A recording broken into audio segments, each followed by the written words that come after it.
చిత్ర పరిశ్రమ నుంచి భారీ అంచనాలతో విడుదలకు సిద్ధంగా ఉన్న గ్యాంగ్స్టర్ ఫిలిం కూలీ. India super star Rajinikanth, Lokesh Kanagaraj combination లో ఈ చిత్రం రూపుదిద్దుకున్న సంగతి తెలిసిందే. మరో 7 రోజుల్లో వరల్డ్ వైడ్ గా థియేటర్స్ లో విడుదల కాబోతున్న ఈ చిత్రానికి సంబంధించిన బుకింగ్స్ తాజాగా ఓపెన్ అయ్యాయి. కాగా నార్త్ అమెరికాలో ఇప్పటికే మంచి రెస్పాన్స్ దక్కుతుండగా ఇక తాజాగా ఇండియాలో ముఖ్యంగా కేరళ స్టేట్ లో మ్యాసివ్ రెస్పాన్స్ దక్కుతుంది. రజనీకాంత్ సినిమాకు ఇండియాలోనే కాకుండా ఓవర్సీస్ లోనూ మంచి క్రేజ్ ఉంటుందనే సంగతి ప్రత్యేకంగా చెప్పాల్సిన పనిలేదు.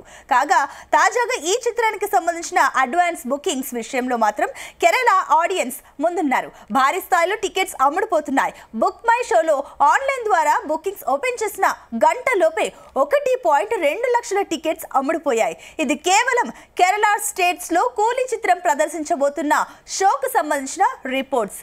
ఓపెనింగ్ డేకు ఇప్పటికే కేరళలో 37% ఆక్యుపెన్సీ నమోదు కావడం విశేషం. దీని నుంచి ఒక గంటలోపే 2.3 కోట్ల రూపాయల గ్రాస్ వసూలయ్యిందని ట్రేడ్ నిపుణులు వెల్లడిస్తున్నారు. ఈ స్థాయిలో టికెట్స్ అమ్ముడుపోవడంతో ట్రేడ్ వర్గాల్లో ఈ చిత్రం బాక్సాఫీస్ నెంబర్స్ పై ఆసక్తి నెలకొంది.